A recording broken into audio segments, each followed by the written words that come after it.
សួស្តីបងប្អូនទាំងអស់គ្នាថ្ងៃនេះចង់ចែកម្លែកបងប្អូនទាំងអស់គ្នាតាក់ទងនឹងរឿងមួយពាក់ព័ន្ធនឹងក្នុងក្រុមគ្រួសារហ្នឹងហើយខ្ញុំឃើញផ្ទុះហ្នឹងដូចជាមួយថ្ងៃមុនអញ្ចឹងឃើញព័ត៌មានថ្ងៃនេះគឺត្រូវរើគ្នាវិញហើយហ្នឹងហើយដែលយើងឃើញនៅខាងក្រៅប្រទេសបងប្អូនខ្មែរយើងនៅក្រៅប្រទេសដែលម្ដាយរបស់គាត់ត្រូវបានប៉ូលីសចាប់ហើយនៅក្នុងហ្នឹងក៏មានមនុស្សស្រីគាត់និយាយថាកូនប្តឹងឲ្យប៉ូលីសមកចាប់ម៉ែអីចឹងណាហ្នឹងហើយអញ្ចឹងទៅមានបងប្អូនខ្លះគាត់ជេរកូនហ្នឹងហើយអ្នកខ្លះក៏ថាឲ្យម្ដាយអីចឹងទៅហ្នឹងហើយអញ្ចឹងខមមិនទៅវិញទៅមកហើយថ្ងៃនេះឃើញដូចជាម្ដាយហ្នឹងគាត់ចេញមកវិញហើយឃើញវីដេអូអោបគ្នាហ្នឹងហើយសុំទោសគ្នាទៅវិញទៅមកកន្លែងនេះគឺខ្ញុំចូលរួមបន្តិចថាបើសិនជាបងប្អូនដើរបច្ចុប្បន្នហ្នឹងបងប្អូនដើរតួជាម្ដាយឪពុកខ្ញុំជឿថាបងប្អូនគាត់ជាទំនោរការពារទៅខាងម្ដាយហ្នឹងច្រើនមិនអញ្ចឹងណាថាទោះម្ដាយធ្វើមិនក៏ដោយក៏មិនគួរប្តឹងចាប់គាត់អញ្ចឹងដែរមិនអញ្ចឹងហ្នឹងហើយបើអ្នកដែលក្នុងពេលនេះដែលគាត់ដើរតួនាទីជាកូនគាត់ប្រកាសជានិយាយថាមកពីម្ដាយនឹងមិនល្អណាគាត់ចាំបីបាច់ប៉ុន្តែគាត់មិនអាចមានសិទ្ធិសម្រេចជ័យជោគជតាឬក៏ការសម្រេចចិត្តរបស់កូនបានទាំងស្រុងនោះទេតែគាត់យកទឹកនោមទឹកអីយកទៅជះគេជះអីចឹងណាឃើញទេអញ្ចឹងក្នុងក្រុមគ្រួសារឬក៏បងប្អូនដែលគាត់មានទស្សនៈនានាការទៅបែកខាងណាមួយហ្នឹងគាត់និយាយឆ្លើយឆ្លងគ្នាហើយថ្ងៃនេះខ្ញុំចូលរួមចែកម្លែកផងដែរក៏ប៉ុន្តែនៅក្នុងសុភមង្គលក្រុមគ្រួសារមួយយើងពិបាកក្នុងការវែកញែកខ្លាំងក៏ប៉ុន្តែខ្ញុំជឿថាវានៅតែមានចន្លោះប្រហោងដែលយើងអាចយោគយល់គ្នាមនុស្សដែលយើងរស់នៅក្នុងធម៌ហើយយើងចេះអធិស្ឋានគ្នាទៅវិញទៅមកវាជារឿងមួយដែលយើងគួរតែធ្វើហើយសុភមង្គលវានឹងកើតឡើងចឹងដូចជាអ៊ំស្រីម្នាក់ហ្នឹងគាត់គិតមកពីខ្លួនឯងណាកុំយកគេហៅថាគេយកគេហៅជាគុណលៀបសក្ការៈមកន័យថាដើរតួនាទីជាម្ដាយចឹងទៅធ្វើអ្វីក៏ដោយគឺអត់ខុសទេខ្ញុំសម្រាប់ខ្ញុំផ្ទាល់គឺមិនគួរគិតបែបនេះទេ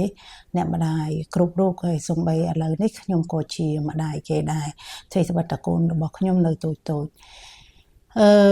យើងគួរគិតមកវិញថាតើទង្វើរបស់យើងនឹងអាចទទួលយកបានអត់ដែលវាដល់ថ្នាក់ឲ្យកូនមិនថាជាខាងស្រីឬក៏កូនបង្កើតយើងទេដែលគាត់អាចហៅប៉ូលីសមកចាប់អញ្ចឹងហ្នឹងហើយអញ្ចឹងយើងត្រូវមើលទង្វើរបស់យើងមកវិញពីព្រោះដោយសារយើងចង់បានឲ្យកូននឹងត្រូវតែធ្វើតាមយើង 100% ណែដល់ពេលអញ្ចឹងទៅគាត់មានការខឹងសម្បាគាត់ចង់បានអាម៉េចទៅអញ្ចឹងមនុស្សស្រីនឹងដែលគាត់មិនពេញចិត្តអញ្ចឹងគាត់ធ្វើទង្វើផ្សេងដែលมันមានសុជីវធម៌មិនល្អហ្នឹងណាហ្នឹងហើយគាត់ធ្វើទៅចាអញ្ចឹងគាត់ត្រូវគិតមកខ្លួនឯងវិញថាតើទង្វើរបស់គាត់ដែលធ្វើហ្នឹងគឺត្រឹមត្រូវដែរអត់ណាហើយយើងត្រូវដឹងថាយើងរស់នៅទីនោះវាខុសនៅក្នុងប្រទេសខ្មែរយើងខ្ញុំគិតថាទោះជាឪម៉ែវាយសំពងដល់ស្លាប់ចូលពេទ្យទៀតប្រហែលជាមិនអីទេណោះហ្នឹងហើយតែនៅខាងអឺរ៉ុបគេឲ្យតម្លៃសិទ្ធទៅវិញទៅមកហ្នឹងហើយជាពិសេសកូនគាត់មានសិទ្ធប្តឹងហៅប៉ូលីសឲ្យមកចាំម្ដាយក្នុងករណីទង្វើរបស់គាត់មិនសមរម្យ